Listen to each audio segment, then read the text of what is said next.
ফোনৰ দ্বাৰাই মানে মই মিলাই দিম, এইটো মিছা কথা, মই বিশ্বাস নকৰোঁ। আৰু কিছুমানে কয় নাই সেইবিলাক কাম কৰিব নালাগে, মই এই বস্তুটো দিছোঁ, এই বস্তুটো কৰি দিবি ভাল হৈ যাব, সেইবিলাকো মই বিশ্বাস নাই। কিন্তু তান্ত্ৰিকৰ ওচৰ চাপিব লাগিব, তান্ত্ৰিকে যিটো দিয়ে সেইমতেহে চলিব লাগিব, তেতিয়াহে কামটো হ'ব। এনেই উলাহত নহয় কামবিলাক।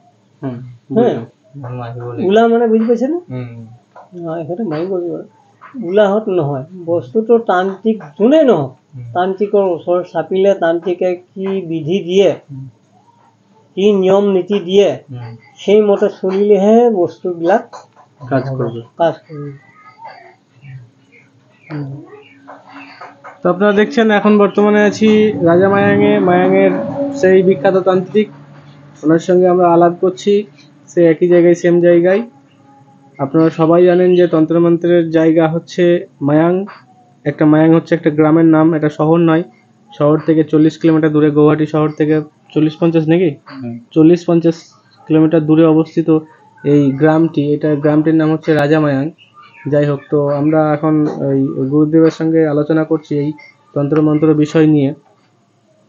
তো বিভিন্ন রকম কথাবার্তা আমরা কিন্তু বললাম, বিভিন্ন রকম ভিডিও উনি আমাদেরকে দিয়েছেন সোশ্যাল মিডিয়ায় পোস্ট করার জন্য। তো আমরা আর কোনো কথাবার্তা বেশি বলবো না। আপনার মায়াং হচ্ছে একটা অনেক ডেঞ্জারাস জায়গা ছিল আগে, কিন্তু এখন বর্তমানে সেরকম নেই।